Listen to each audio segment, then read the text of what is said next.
ଲୁକ ଲିଖିତ ସୁସମାଚାର 13 ପର୍ବ 10 ପଦ ପାଖରୁ ମୁଁ ପାଠ କରୁଅଛି। ଥରେ ସେ ବିଶ୍ରାମବାରରେ ଗୋଟିଏ ସମାଜ ଗୃହରେ ଶିକ୍ଷା ଦେଉଥିଲେ।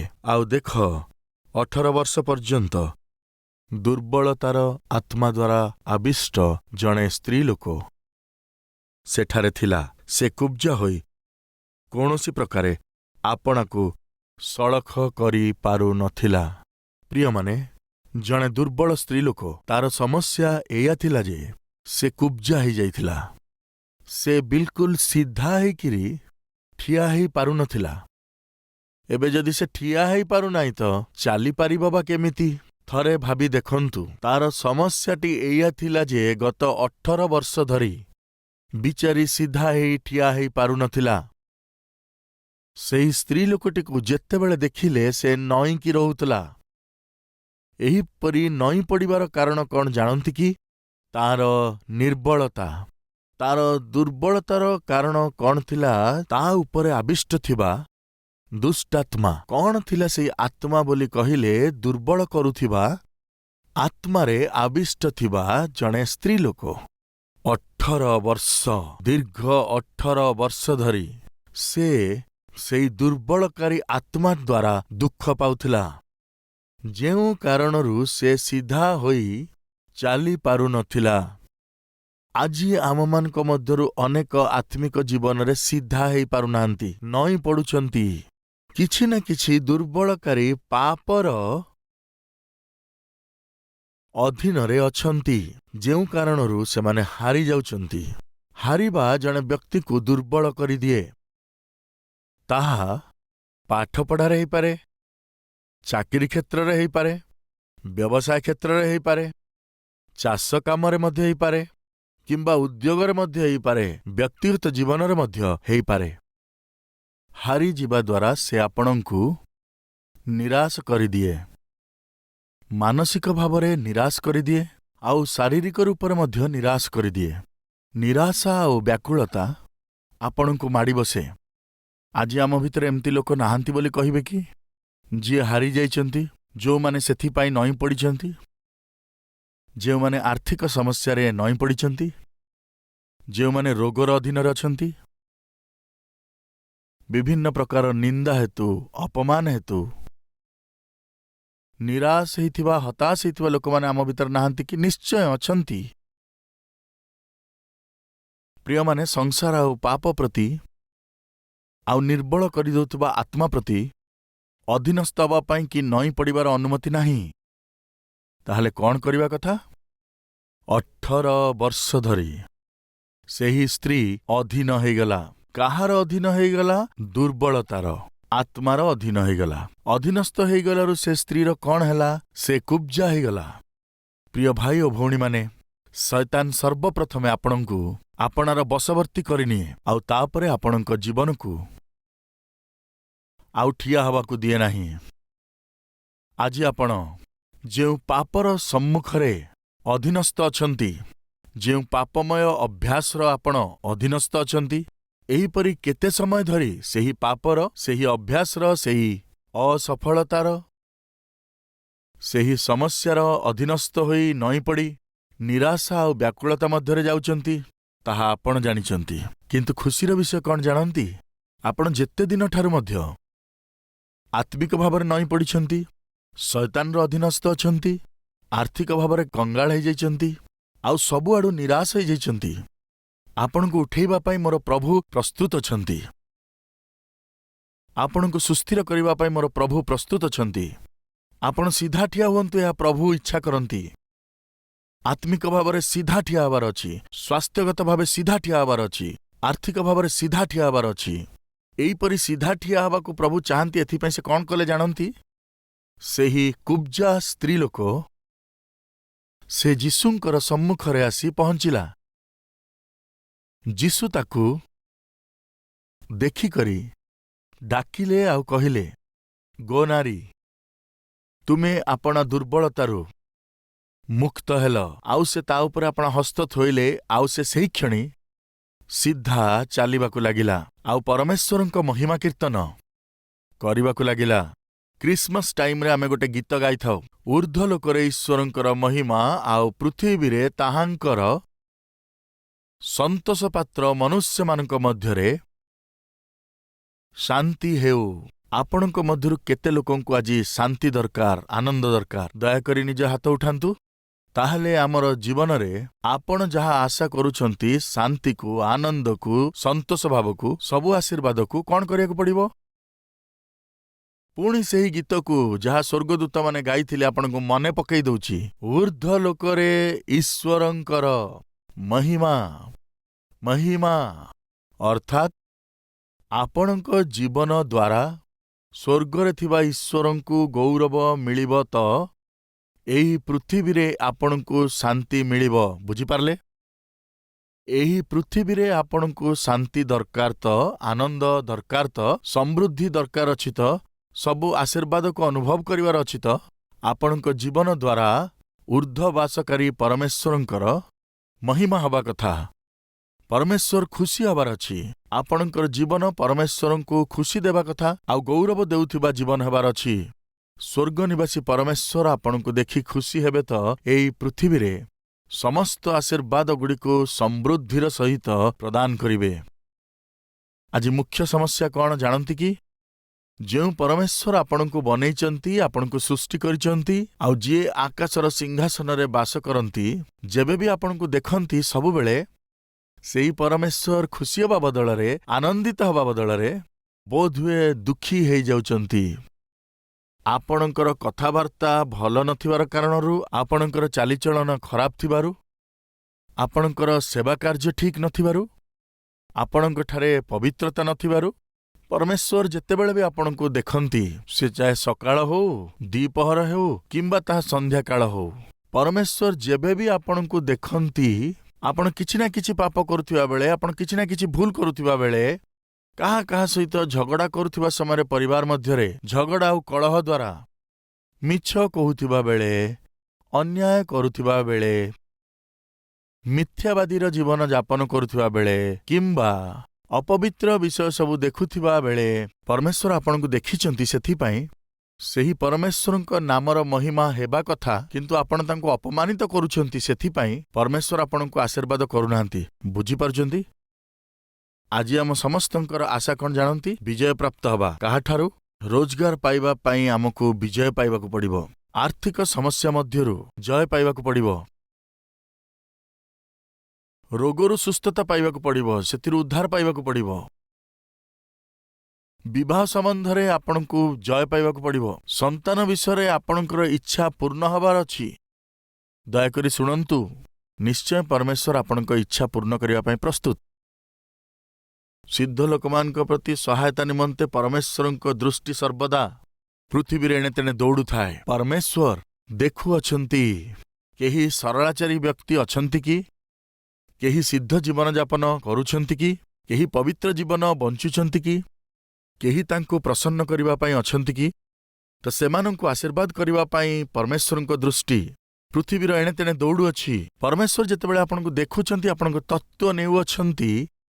दुखर कथा एहा जे परमेश्वर आपणक मध्यरे पवित्रता को देखि पारुनाहांती। सेथिपाई परमेश्वर आपणको आशीर्वाद करुनाहांती। यह सत्य अटे। बाइबेल गोटे पद मु आपणको देखेबाकू चाहूछि। द्वितीय विवरण पुस्तक तार 23 अध्याय आउ तार 14 पद। कारण तुम्भर परमेश्वर सदाप्रभु तुम्भको रक्षा करिबा पाई अर्थात आर्थिक समस्या हेई पारि थाए, विभिन्न रोगर समस्या हेई पारि थाए, आत्मिक जीवनर दुर्बलता हेई पारि थाए, आउ कष्ट मध्यरु हेई पारि थाए, बहुत गुड़िए समस्या मध्यरु हेई पारि थाए। तुमको रक्षा करिबा पाई आउ तुम्भ शत्रु मानंकु समर्पण करिबा पाई अर्थात आपण विजय प्राप्त करि पारिबे। तुम छाउणी मध्यरे गमनागमन करू अछंती। एथिपाई तुम्भर छाउणी पवित्र रहिबा दरकार। एपरि न हेउ जे से तुम मध्यरे किछि असुचि विषय न देखंती। ଓ ତୁମଠାରୁ ବିମୁଖ ହୁଅନ୍ତି, ଅର୍ଥାତ୍ ଆପଣଙ୍କୁ ବିଜୟ ଦେବା ନିମନ୍ତେ, ଆପଣଙ୍କୁ ସମସ୍ତ ସମସ୍ୟାରୁ ଉଦ୍ଧାର କରିବା ନିମନ୍ତେ ସମୟ ସମୟରେ ପରମେଶ୍ୱର ଆପଣଙ୍କ ମଧ୍ୟରେ, ଆପଣଙ୍କ ଗୃହରେ ଛାଉଣିକୁ ଆସିବେ। ସେଥିପାଇଁ ପରମେଶ୍ୱର ଏହିପରି ଯେତେବେଳେ ଆପଣଙ୍କୁ ରକ୍ଷା କରିବାକୁ, ବିଜୟ ଦେବା ନିମନ୍ତେ ଯେବେ ଆପଣଙ୍କ ଘରକୁ ଆସିବେ, ଆପଣଙ୍କ ମଧ୍ୟରେ କୌଣସି ଅସୁଚିତା ଯଦି ପରମେଶ୍ୱରଙ୍କୁ ଦୃଷ୍ଟିଗୋଚର ହୁଏ, ପରମେଶ୍ୱର ଆପଣଙ୍କୁ ଉଦ୍ଧାର କରିବା ପୂର୍ବରୁ, ବିଜୟ ଦେବା ପୂର୍ବରୁ ଯେମିତି ଚାଲି ନ ଯାଆନ୍ତି, ଏଥିପାଇଁ ଆପଣଙ୍କ ଗୃହ, ଆପଣଙ୍କ ହୃଦୟ ଶୁଦ୍ଧ ଓ ପବିତ୍ର ରହିବାର ଅଛି। ବୁଝିପାରିଲେ? ପରମେଶ୍ୱର, ତୁମେ ମତେ କାହିଁକି ଦର୍ଶନ ଦଉନ? କାହିଁକି ମତେ ଉଦ୍ଧାର କରୁନ? ମତେ କାହିଁକି ଉଦ୍ଧାର କରୁନ? ମତେ ବିଜୟ କାହିଁକି ଦଉନ? ଏହା କହିକି କାନ୍ଦନ୍ତୁ ନାହିଁ। ପରମେଶ୍ୱର କେତେଥର ଆସିଲେ ଆପଣଙ୍କୁ ବିଜୟ ଦେବା ପାଇଁ? କେତେଥର ଆସିଲେ ଆପଣଙ୍କର ବିବାହ ଠିକ୍ କରିବା ପାଇଁ? କେତେଥର ଆସିଲେ ପରମେଶ୍ୱର ଆପଣଙ୍କୁ ଗୋଟିଏ ଭଲ ଚାକିରି ଦେବା ପାଇଁ? କେତେଥର ସେ ଆସିଲେ ଆପଣଙ୍କ ପରିବାରକୁ ଗଢ଼ିବା ପାଇଁ? କେତେଥର ସେ ଆସିଲେ ଆପଣଙ୍କୁ ସୁସ୍ଥତା ଦେଇ ଆପଣଙ୍କୁ ଗୋଟିଏ ସୁନ୍ଦର ସନ୍ତାନ ଦେବା ନିମନ୍ତେ? କେତେଥର ଆସିଲେ ପରମେଶ୍ୱର ଆପଣଙ୍କୁ ଆର୍ଥିକ ସମସ୍ୟାରୁ ଉଦ୍ଧାର ପାଇଁ? କେତେଥର ଆପଣଙ୍କ ଘରକୁ ସେ ଆସିବା ପାଇଁ ଇଚ୍ଛା କଲେ? କିନ୍ତୁ ପରମେଶ୍ୱର ଯେବେ ବି ଆସିଲେ, ସବୁବେଳେ ଆପଣ ଯାହା କରିବା କଥା ନୁହଁ ତାହା କରୁଥିବା ଦେଖିଲେ। ଯେଉଁ ସ୍ଥିତିରେ ଆପଣ ରହିବା କଥା ନୁହଁ ତାହା ଦେଖିଲେ। ପରମେଶ୍ୱର ଯେଉଁ ଆତ୍ମିକ ଜୀବନ ଚାହାନ୍ତି, ଆପଣ ଦେଖେଇ ପାରିଲେ ନାହିଁ। ପରମେଶ୍ୱର ଯେଉଁ ପବିତ୍ରତାକୁ ଚାହାନ୍ତି, ଆପଣ ତାହା ଦେଖେଇ ପାରିଲେ ନାହିଁ। ପରମେଶ୍ୱର ଯେଉଁ ବିଶ୍ୱାସକୁ ଚାହାନ୍ତି, ତାହା ଆପଣ ଦେଖେଇ ପାରିଲେନି। ଊର୍ଦ୍ଧ୍ୱ ଲୋକରେ ପରମେଶ୍ୱରଙ୍କର ମହିମା, ଆଉ ପୃଥିବୀରେ ତାଙ୍କ ସନ୍ତୋଷ ପାତ୍ରମାନଙ୍କ ମଧ୍ୟରେ ଶାନ୍ତି, ଅର୍ଥାତ୍ ଆପଣଙ୍କର ଜୀବନ ଦ୍ୱାରା ସ୍ୱର୍ଗରେ ପରମେଶ୍ୱରଙ୍କୁ ଖୁସି ଆଉ ମହିମା ମିଳିବ ତ ଏ ପୃଥିବୀରେ ସେ ଆପଣଙ୍କୁ ନିଶ୍ଚୟ ଶାନ୍ତି ଦେବେ। ଆଉ ସେହି ସମୟରେ ଆମେ ଗୋଟିଏ ଅଦ୍ଭୁତ ବାକ୍ୟ ପଢୁଛୁ, ପରମେଶ୍ୱର ଆମ ମଧ୍ୟରେ ଗମନାଗମନ କରିବେ। ମୋର ପ୍ରିୟ ଭାଇ ଭଉଣୀମାନେ, କେତେଥର ପରମେଶ୍ୱର ଆମମାନଙ୍କ ମଧ୍ୟକୁ ଆସିଥିବେ, କେତେଥର ମୋ ପାଖକୁ ଆସିଥିବେ, କେତେଥର ଆପଣଙ୍କ ପାଖକୁ ଆସିଥିବେ ଆଶୀର୍ବାଦ ଦେବା ପାଇଁ। ଯେଉଁ ପାପମୟ କାର୍ଯ୍ୟ ଭିତରେ ଆପଣ ବାନ୍ଧି ହେଇ ପଡ଼ିଛନ୍ତି, ତାକୁ ଭାଙ୍ଗି ଦେବା ପାଇଁ ପରମେଶ୍ୱର କେତେଥର ଆପଣଙ୍କ ପାଖକୁ ଆସିଲେ। କିନ୍ତୁ ଯେବେ ବି ଆସିଲେ, ସବୁବେଳେ ଆପଣଙ୍କ ଆତ୍ମିକ ଜୀବନ ପରମେଶ୍ୱରଙ୍କର ଯୋଗ୍ୟ ନଥିଲା ବୋଲି ସେ ଫେରିଗଲେ। କମ୍ ସେ କମ୍ ଏହି ବାସ୍ତବିକ ସତ୍ୟକୁ ଆପଣ ଜାଣିବା ପରେ, ହୁଏତ ଆଜି ବି ମୋର ପରମେଶ୍ୱର ଘରକୁ ଆସିବେ, ହୁଏତ ସେ କାଲି ମଧ୍ୟ ଆସିପାରନ୍ତି। ସେ ପରମେଶ୍ୱର ମୋତେ ଉଦ୍ଧାର କରିବା ପାଇଁ କେବେ ବି ଆସିପାରନ୍ତି। ସେ ଦୟାରେ ବିଗଳିତ ହେବେ, ମୋ ଉପରେ ସେ ଅନୁଗ୍ରହ ଢାଳିଦେବେ। ଏହିପରି ବିଶ୍ୱାସ ଯଦି ଆପଣଙ୍କଠାରେ ଅଛି, ତ କ'ଣ କରିବେ? ତାଙ୍କର ଆସିବାକୁ ଅପେକ୍ଷା କରି ରହିବେ। ଯେତେବେଳେ ସେ ଆସିବେ, କେମିତି ଥିବେ ଆପଣ? କୁହନ୍ତୁ ତ, କୁହନ୍ତୁ ଦେଖି। ଦେଖିବା ଗୀତ ସଂଗୀତା 101 ପର୍ବ। ପ୍ରଭୁଙ୍କର ଦାସ ଦାଉଦ ଗୋଟିଏ ସୁନ୍ଦର ଗୀତ ଏଠି ଲେଖିଛନ୍ତି। ଗୀତ ସଂଗୀତା 101 ପର୍ବର 2ୟ ପଦ, ମୁଁ ବିବେଚନାପୂର୍ବକ ସିଦ୍ଧ ପଥରେ ଗମନ କରିବି। ମୁଁ ବିବେଚନାପୂର୍ବକ ସିଦ୍ଧ ପଥରେ ଗମନ କରିବି। ତୁମେ କେବେ ମୋର ନିକଟକୁ ଆସିବ? ମୁଁ ଆପଣା ଗୃହ ମଧ୍ୟରେ ସିଦ୍ଧ ଅନ୍ତଃକରଣରେ ଆଚରଣ କରିବି। କିପରି କରିବି? ପିତା, କେବେ ଆସିବ ମୋ ଘରକୁ? ତୁମେ ଯେବେ ମୋର ଘରକୁ ଆସିବ, ଦେଖିବ ମୁଁ ମୋ ଘରେ ମଧ୍ୟ କେମିତି ଆଚରଣ କରୁଥିବି? ସିଦ୍ଧ ଅନ୍ତଃକରଣରେ। ପିତା ମୋ ଗୃହକୁ ଆସନ୍ତୁ। ଆଜି କେତେଜଣ ଏଇ କଥାକୁ କହିପାରିବେ, ପ୍ରଭୁ ଏତେ ଅଦ୍ଭୁତ ସମ୍ବାଦ ଦେଇଛନ୍ତି, ମୁଁ ଦୁର୍ବଳ ହୁଏ, ଆପଣଙ୍କ ଇଚ୍ଛା ନୁହେଁ। ଶୟତାନର ଅଧୀନତା ସ୍ୱୀକାର କରି ନଇଁ ପଡ଼ିବା, ଏହା ଆପଣଙ୍କର ଇଚ୍ଛା ନୁହେଁ। ମୋର ଜୀବନ ଆଶୀର୍ବାଦ ପାଇବା ପାଇଁ ଅଛି। ମୋ ଜୀବନ ଏକ ବିଜୟୀ ଜୀବନ ହେବାର ଅଛି। ମୋତେ ଆଶୀର୍ବାଦର କାରଣ ହେବାର ଅଛି। କିନ୍ତୁ ଏବେ ପର୍ଯ୍ୟନ୍ତ ଯେବେ ଯେବେ ଆପଣ ମୋତେ ଦର୍ଶନ ଦେଇଛନ୍ତି, କୌଣସି ପାପ କରୁଥିବା ସମୟରେ, କୌଣସି ଦୁର୍ବଳ ମୁହୂର୍ତ୍ତରେ ମୁଁ ଆପଣଙ୍କୁ ନିରାଶ କରିଛି। ଦାଉଦ କହନ୍ତି, ତୁମେ କେବେ ମୋ ଗୃହକୁ ଆସିବ? ଯେତେବେଳେ ତୁମେ ଗୃହକୁ ଆସିବ, ତ ମୁଁ ନିଶ୍ଚୟ, ଆଉ ମୋତେ ଦେଖିବ। କିପରି ଦେଖିବ? ଜଣେ ସିଦ୍ଧ ବ୍ୟକ୍ତି ଭାବରେ ମୋତେ ତୁମେ ମୋ ଘରେ ଦେଖିବ। ତାହେଲେ ତୁମେ କେବେ ଆସିବ ପ୍ରଭୁ ମୋ ଘରକୁ? ଏହି ପ୍ରାର୍ଥନା ଆଜି ଆମେ କରିବା ତ କେତେ ଭଲ ହବ। ପ୍ରଭୁ, ତୁମେ ମୋ ଘରକୁ କେବେ ଆସିବ? ମୋତେ କେବେ ଦର୍ଶନ ଦେବେ? ତୁମେ ବାକ୍ୟରେ କହିଛ ପରା, ମୋତେ ଉଦ୍ଧାର କରିବା ପାଇଁ। କୁହନ୍ତୁ, ମୋତେ ମୁକ୍ତି ଦେବା ନିମନ୍ତେ, ମୋର ଶତ୍ରୁମାନଙ୍କର ସମ୍ମୁଖରେ ମୋତେ ବିଜୟ ଦେବା ନିମନ୍ତେ ତୁମେ ମତେ ଦର୍ଶନ ଦବ ଏଥି ନିମନ୍ତେ ଯେତେବେଳେ ତୁମେ ଆସିବ ସେତେବେଳେ ମୋ ମଧ୍ୟରେ କୌଣସି ଅସୁଚିତାର ବିଷୟ କିମ୍ବା କୌଣସି ଘୃଣାଯୋଗ୍ୟ ବିଷୟ ଦେଖା ନ ଯାଉ। ମୁଁ ସିଦ୍ଧ ଅନ୍ତଃକରଣରେ ବଞ୍ଚୁଥିବି ପ୍ରଭୁ। ତୁମେ କେବେ ଆସିବ ମୋ ଘରକୁ? ମୋର ଗୃହରେ ବହୁତ ପ୍ରକାର କଷ୍ଟ ଅଛି ପ୍ରଭୁ। ମୋର ଶରୀରରେ ବହୁତ ପ୍ରକାରର ଦୁର୍ବଳତା ଅଛି ପ୍ରଭୁ। ମୋର ପରିବାରରେ ବହୁତ ପ୍ରକାର ସମସ୍ୟା ଅଛି ପିତା। ଏସବୁର ସମାଧାନ ମୋ ଘରକୁ ତୁମେ ଆସିଲେ ହିଁ, ତୁମେ ମୋ ଘରେ ପାଦ ରଖିଲେ ହିଁ ମୋ ସମସ୍ୟାଗୁଡ଼ିକ ସମାଧାନ ହେଇପାରିବ। ଆମ ଭିତରୁ କେତେ ଲୋକ ଏହି ପ୍ରାର୍ଥନାଗୁଡ଼ିକ କରିପାରିବେ? କେହି ଭାଇ କିମ୍ବା ଭଉଣୀଙ୍କର ବିବାହ ମାତ୍ର ଗୋଟିଏ ବର୍ଷ ହେଇଛି, କିନ୍ତୁ ଟେନସନ୍। ହୁଏତ ପିଲାଛୁଆ ନାହାନ୍ତି, ଛୁଆ ପିଲା ହେବେନି ବୋଲି ଡର। ବାହାଘରର 3 ବର୍ଷ ହେଇଗଲାଣି, ବୋଧେ ଆଉ ପିଲାଛୁଆ ହେବେ ନାହିଁ। 5 ବର୍ଷ ହେଇଗଲାଣି ବିବାହ, ପିଲାଛୁଆ ନାହାନ୍ତି, ବୋଧେ ଆଉ ପିଲାଛୁଆ ହେବେନିର ଡର। ଫଳ ରହିତ ତୁମ ଜୀବନକୁ ମୁଁ ଫଳବନ୍ତ କରିବାକୁ ଯାଉଛି। ତୋର ସାମ୍ନାରେ ରାସ୍ତା ତୁ ଦେଖିପାରୁନାହୁଁ। ଏକ ଉଦ୍ଦେଶ୍ୟବିହୀନ ଜୀବନ ତୁମେ କାଟୁଛ। ତୁମ ପାଖରେ ସମସ୍ୟାର ସମାଧାନର ପନ୍ଥା କିଛି ନାହିଁ। ସବୁକିଛି ଅସ୍ତବ୍ୟସ୍ତ ହେଇଯାଇଛି, ସବୁକିଛି ଅସ୍ଥିର ହେଇଯାଇଛି। କ'ଣ କରିବି କିଛି ବୁଝିପାରୁନି। କିନ୍ତୁ ପରମେଶ୍ୱର ଆପଣଙ୍କୁ କହନ୍ତି, ତୋ ସମ୍ମୁଖରେ ଜଙ୍ଗଲ ଅଛି, ଆଉ ସେଇ ଜଙ୍ଗଲ ଭିତରେ ମୁଁ ତୋ ପାଇଁ ଗୋଟିଏ ପଥ ପ୍ରସ୍ତୁତ କରିବାକୁ ଯାଉଛି। ସବୁକିଛି ମରୁସ୍ଥଳ ପାଲଟିଛି। କୋଉଠି ଜୀବନରେ ବଞ୍ଚିବାର କିଛି ଆଶା ଦେଖାଯାଉ ନାହିଁ। କୌଣସି ଜୀବିକାର ବିଷୟ ମଧ୍ୟ ଦେଖାଯାଉ ନାହିଁ। ପରିବାର ପୋଷଣ ପାଇଁ ମୁଁ କ'ଣ କରିବି କିଛି ଜାଣିପାରୁନାହିଁ। ସବୁକିଛି ଅକାଳ, କଷ୍ଟ, ଲୁହ। ତ ପରମେଶ୍ୱର କହନ୍ତି, ମରୁସ୍ଥଳ ଭଳି ତୋର ଜୀବନକୁ ମୁଁ ସେଥିରେ ଜଳଧାରା ଉତ୍ପନ୍ନ କରିବା ପାଇଁ ସମର୍ଥ ଅଟେ। ତୁମେ ଏକ ସମୃଦ୍ଧ ଜୀବନଯାପନ କରିପାର। ମୁଁ ଏହିପରି ଆଶୀର୍ବାଦ କରିବାକୁ ଯାଉଛି। ବିଶ୍ୱାସ କରୁଛନ୍ତି କି? ତୁମେ ବିଶ୍ୱାସ କର, ତୁମର ଫଳରହିତ ଜୀବନକୁ ମୁଁ ଫଳବନ୍ତ କରିବି।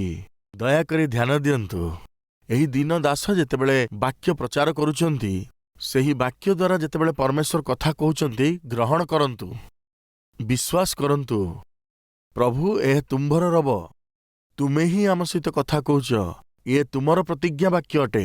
ତୁମର ପ୍ରତିଜ୍ଞା ଉପରେ ମୁଁ ବିଶ୍ୱାସ କରିବି ପ୍ରଭୁ, ସ୍ୱୀକାର କରିବି। କୁହନ୍ତୁ, ଆପଣ ବିଶ୍ୱାସ କରନ୍ତୁ, ପ୍ରଭୁ ନିଶ୍ଚୟ ଆପଣଙ୍କୁ ଉତ୍ତର ଦେବେ। ହାନ୍ନା ସନ୍ତାନ ନଥିବାରୁ ବଡ଼ ଦୁଃଖୀ ଥିଲେ। କୌଣସି ପିଲାଛୁଆ ନଥିବାରୁ ବଡ଼ ଦୁଃଖୀ ଥିଲେ। ସେ ମନ୍ଦିରକୁ ଆସିଲେ। ସେଠାରେ ସେ ଲୁହ ଢାଳି ପ୍ରାର୍ଥନା କଲେ। ଲୁହ ଢାଳି ଢାଳି ଯେତେବେଳେ ସେ ପ୍ରାର୍ଥନା କରୁଥିଲେ, ସେତେବେଳେ ଯେଉଁ ଏଲି ଯାଜକ ଥିଲେ, ସେ ପ୍ରଥମରେ ସେ ଭୁଲ ବୁଝିଲେ, କିନ୍ତୁ ପରେ ସେ ତାଙ୍କୁ ବୁଝିଗଲେ।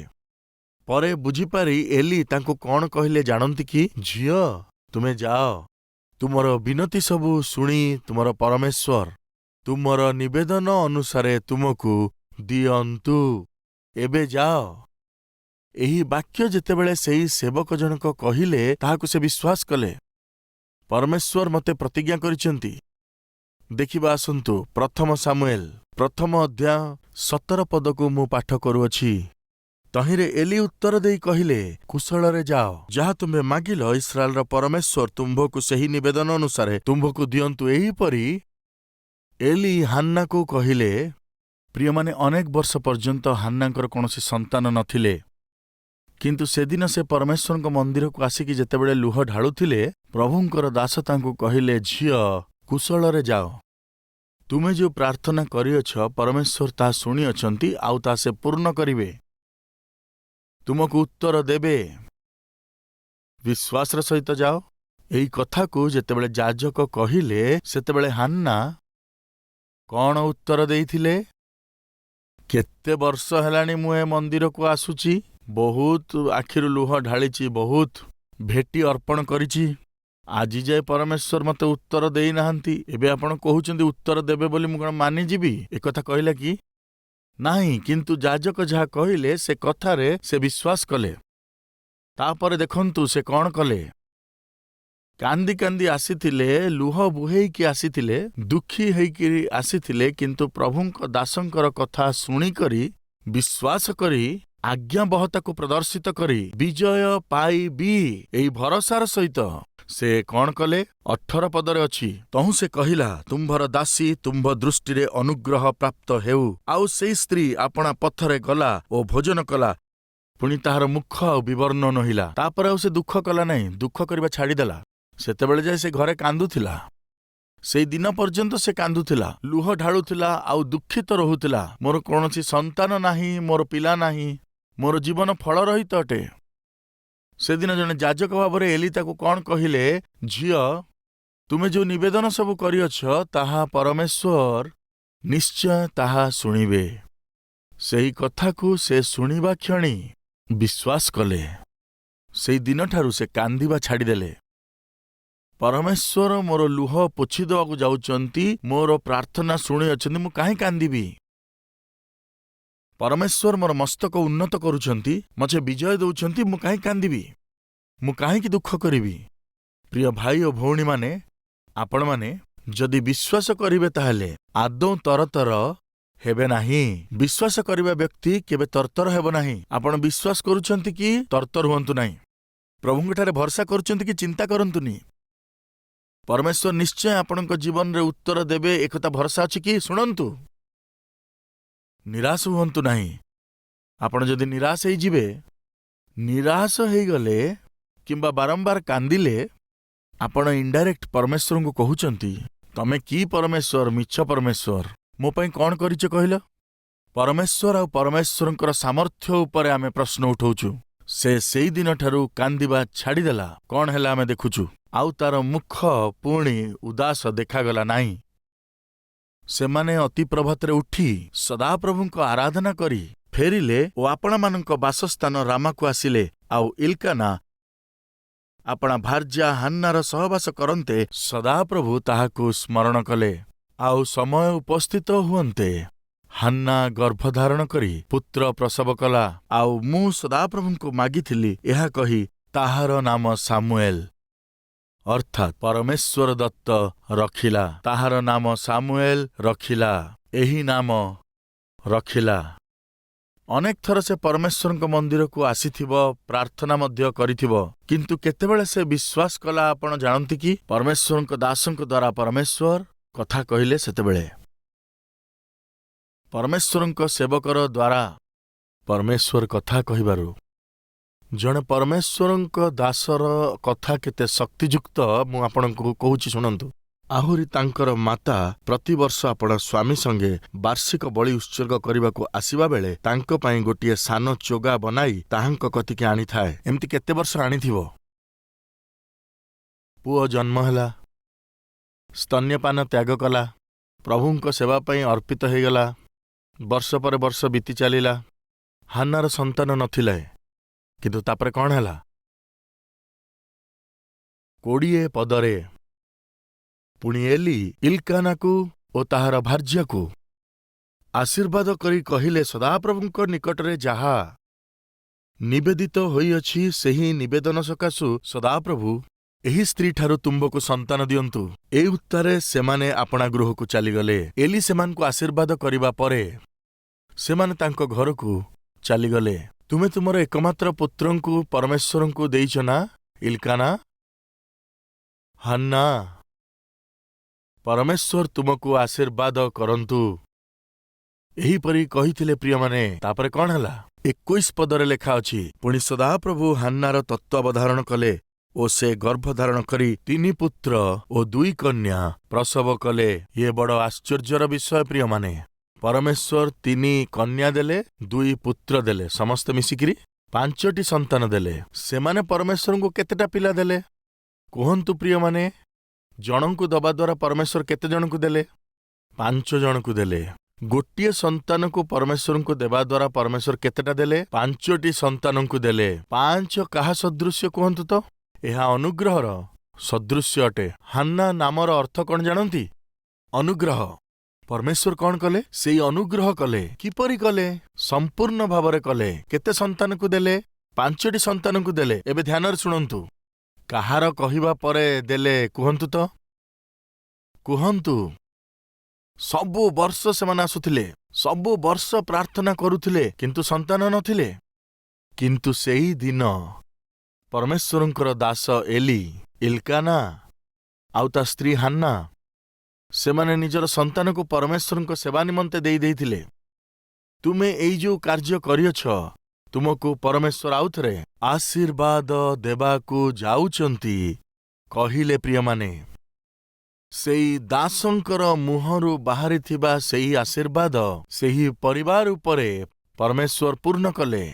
ଜଣେ ସ୍ତ୍ରୀ 18 ବର୍ଷ ଧରି ସିଧା ହେଇପାରୁନଥିଲା, କୁବ୍ଜା ଥିଲା। ସେହି କୁବ୍ଜା ସ୍ତ୍ରୀ ଲୋକକୁ ପ୍ରଭୁ ଯୀଶୁ ଦେଖିଲେ। ଆଜି ଏହି ବାକ୍ୟ ଶୁଣୁଥିବା ଲୋକମାନଙ୍କ ମଧ୍ୟରୁ କେହି କେହି ଦୁର୍ବଳ ସ୍ଥିତିରେ ଅଛନ୍ତି। ଶାରୀରିକ ଭାବେ ଦୁର୍ବଳତା, ଆର୍ଥିକ ଭାବରେ ଦୁର୍ବଳତା, ମାନସିକ ଭାବରେ ଦୁର୍ବଳତା, ଆତ୍ମିକ ଭାବରେ ଦୁର୍ବଳତା। ଆପଣଙ୍କ ଦୁର୍ବଳତାକୁ ମୋର ପ୍ରଭୁ ଦେଖୁଛନ୍ତି। କେବଳ ଏତିକି ନୁହେଁ, ଆଜି ପରମେଶ୍ୱର ଆପଣଙ୍କୁ ଗୋଟେ ପ୍ରତିଜ୍ଞା ଦଉଛନ୍ତି। ସେହିଦିନ ସେହି ସ୍ତ୍ରୀକୁ ଦେଖି ତୋର ଦୁର୍ବଳତାରୁ ତୁ ମୁକ୍ତ ହେଲୁ, ମୁକ୍ତ ହେଇଅଛୁ। ପ୍ରଭୁ ଏହିପରି କହିଥିଲେ। ଏହିପରି କହିବା ଦ୍ୱାରା ତତ୍କ୍ଷଣାତ୍ ଲୁକ 13 ଅଧ୍ୟାୟରେ ଥିବା ସେହି ପଦକୁ ପଢ଼ିବା। ସେ ସମ୍ପୂର୍ଣ୍ଣ ମୁକ୍ତ ହୋଇସାରି ସଳଖ ଭାବରେ ଛିଡ଼ା ହୋଇ ପରମେଶ୍ୱରଙ୍କର ମହିମା କଲା। ଏହି ପୃଥିବୀରେ ଆପଣଙ୍କୁ ଆନନ୍ଦ, ଶାନ୍ତି ଆଉ ସମସ୍ତ ଆଶୀର୍ବାଦ ଆପଣଙ୍କୁ ଅନୁଭବ କରିବାର ଅଛି ତ ସର୍ବପ୍ରଥମେ ଆପଣଙ୍କ ଜୀବନରୁ ପରମେଶ୍ୱର ସ୍ୱର୍ଗରେ ଥାଇ ଖୁସି ହୁଅନ୍ତୁ। ତେବେ ପ୍ରଭୁଙ୍କୁ କ'ଣ କହିବା? ପ୍ରଭୁ, ତୁମେ ବହୁବାର ମୋତେ ଦର୍ଶନ ଦେଇଅଛ। ତୁମେ କେତେଥର ମୋର ଘରକୁ ଆସିଥିବ। ଯେବେ ବି ଆସିଲ ସବୁଥର ମୁଁ ତୁମକୁ ନିରାଶ କରିକି ଫେରିବାକୁ ଦେଇଛି। ମୁଁ ଯେମିତି ବଞ୍ଚିବାର ନଥିଲା ସେମିତି ବଞ୍ଚିଛି। ମୋତେ କ୍ଷମା କର। ଏହି ଛାଉଣିକୁ, ଏହି ଗୃହକୁ, ଏହି ହୃଦୟକୁ ବିଶ୍ୱସ୍ତତାର ସହିତ ପବିତ୍ର ରଖିବି। ଆଉ ଥରେ ତୁମେ ଦର୍ଶନ ଦିଅ ପ୍ରଭୁ। ପ୍ରାର୍ଥନା କରିବା କି? ଆସନ୍ତୁ ପ୍ରାର୍ଥନା କରିବା।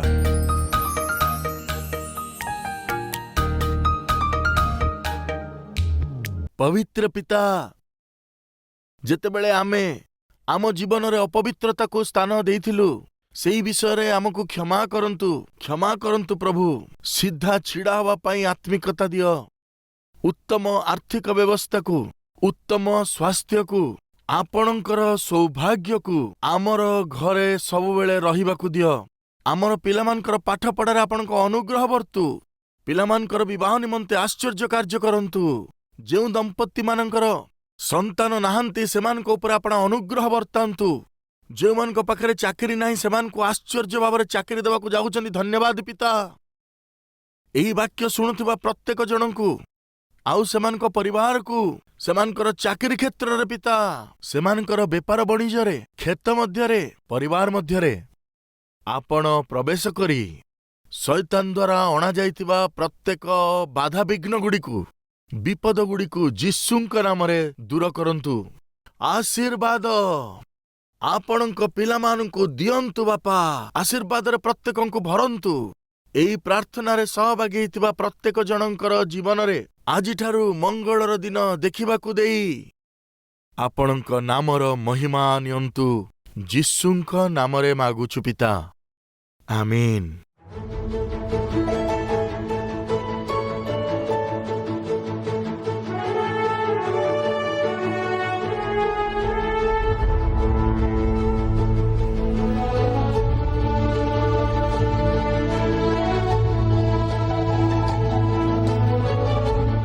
ଆମର ଠିକଣା କାଲଭାରୀ, post box number 30, Kukatpally, Hyderabad 72।